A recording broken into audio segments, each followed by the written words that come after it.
Kamu ndak marah kan sama mama karena kayak ndak memperhatikan selama beberapa bulan terakhir? Saya ndak ada rasa marah, malahan saya sangat senang ketika mama saya datang gitu.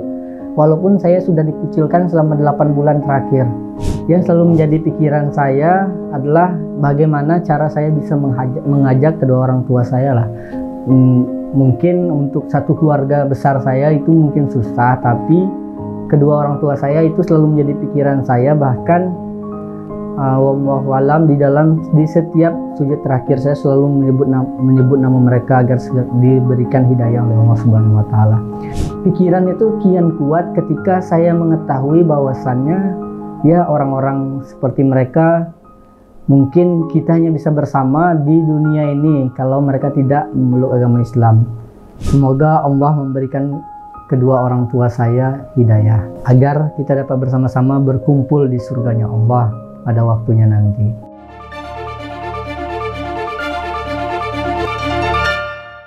Pikiran itu kian kuat ketika saya mengetahui bahwasannya ya orang-orang seperti mereka mungkin kita hanya bisa bersama di dunia ini kalau mereka tidak memeluk agama Islam. Jadi itu yang paling membuat saya sedih, karena saya takut ketika saya tidak bersama mereka itu seperti semuanya itu berakhir gitu. Mungkin saya juga tidak tahu apakah bisa masuk surga insya Allah. Namun mereka yang tidak memeluk agama Islam sudah pasti tidak bisa masuk surga. Itu yang menjadi tekanan di dalam jiwa saya, menjadi pikiran berat bagi saya, dan saya selalu berpikir bagaimana cara saya bisa membawa mereka untuk memeluk agama Islam, karena itulah yang menjadi yang sebaik-baiknya dan paling benar dari semua agama yang ada.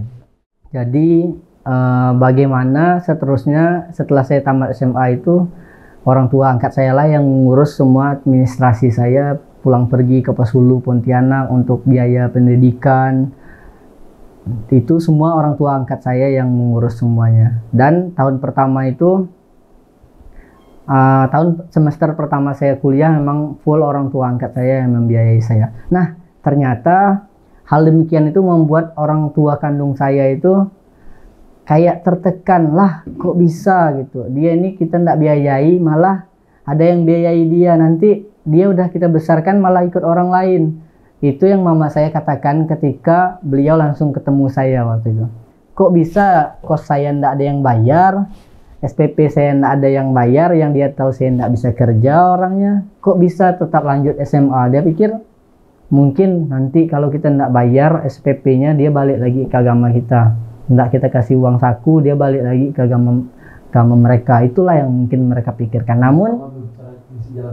Namun ternyata memang benar dalam Islam ini ada saja, asal kita benar-benar meyakini apa yang dan asal itu berniat baik, pasti Allah permudahkan.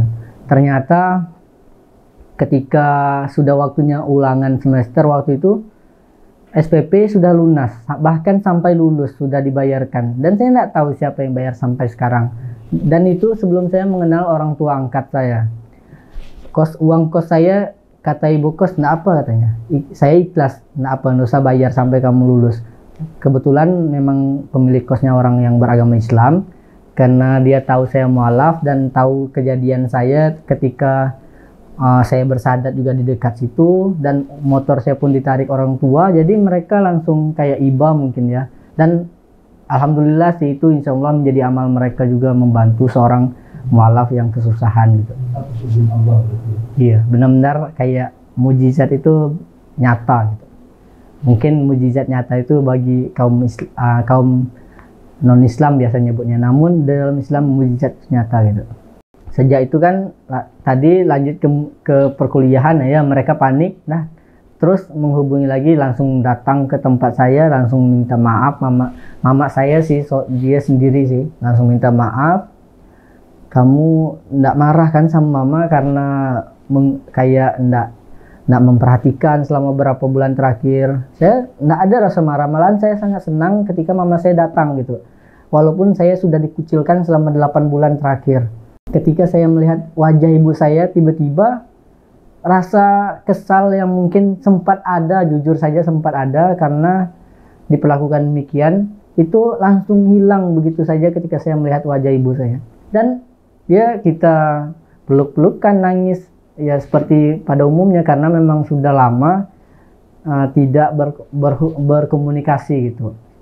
Dan dengan adanya demikian ternyata ibu saya dengan mama angkat saya, alhamdulillah keduanya langsung kayak akur gitu, langsung kerjasama, yuk kita bina sama-sama. Ya, orang tua angkat saya sangat senang dengan mama saya yang demikian. Dia juga pastinya mensupport, walaupun dia juga sangat senang ketika melihat bahwa orang tua kandung saya mulai mensupport saya kembali gitu. Nah, hal demikian berlangsung sampai itu sebelum mama kandung saya tahu kalau saya itu masuk kampus Islam. Nah, ketika mereka tahu bahwa saya masuk kampus Islam, beliau sempat marah lagi tuh, ngancam, janganlah masuk kampus Islam katanya, nanti kami nak ikhlas kalau membiayai kamu katanya, apa guna kau ikut kursus les privat mata pelajaran IPA kalau kau tidak ngambil jurusan yang kau targetkan dari awal katanya. Karena memang dari awal saya targetkan untuk jurusan farmasi pada waktu itu. Nah, itu membuat mereka kecewa dan mengancam bahwa mereka tidak akan mau membiayai biaya kuliah kami. Saya bilang dengan yakin waktu itu, tidak apa-apa mak katanya. Saya juga udah biasa di kayak gitu kan, ada aja nanti jalannya, saya berusaha untuk cari beasiswa katanya. Alhamdulillah di IAIN saya langsung diterima dari beasiswa bidik misi, karena ini juga atas izin Allah, karena kebetulan kedua orang tua saya bekerja sebagai petani, jadi mempermudah saya untuk menerima beasiswa bidik misi. Dan sampai sekarang uang SPP dari uang UKT dari kampus saya tidak pernah saya bayar pakai uang orang tua saya, karena memang sudah ada dari uang bidik misinya sendiri. Selain dari kegiatan di kampus, sekarang alhamdulillah kemarin mendapat tawaran untuk dibimbing di Saudara Seiman. Saudara Seiman membimbing saya sebagai seorang mualaf, walaupun sudah kurang lebih 4 tahun memeluk agama Islam, namun masih dibimbing terutama untuk memperbaiki bacaan Al-Quran saya. Jadi di sini saya ikut dibimbing sekaligus menjadi relawan dari Saudara Seiman yang membantu apa yang bisa saya bantu gitu.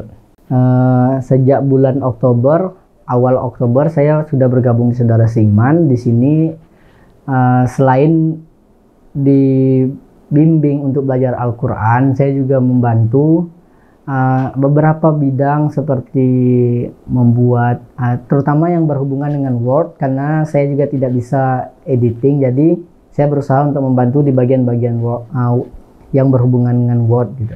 Nah, beberapa kegiatan lain yang dilakukan sejak saya bergabung di Saudara Seiman, yaitu saya berusaha untuk ikut mengaji ibu-ibu mualaf, tepatnya di Masjid Kapal Ampera, Masjid Kapal Munzalan Ampera. Nah, saya ikut mengaji ibu-ibu yang mualaf di sana, selain saya belajar di Beteki yang merupakan bagian dari Masjid Kapal Munzalan Indonesia. Insya Allah saya terus semangat untuk ikut andil dalam Saudara Seiman, apapun kegiatan mereka insya Allah, karena bagaimanapun mereka juga mempunyai harapan yang besar untuk saya agar bisa mengemban dakwah terutama di daerah-daerah yang terpencil, khususnya di daerah tempat asal saya sendiri gitu. Saya siap untuk kembali ke Kapuas Hulu hanya untuk mendakwahkan agama Islam insya Allah.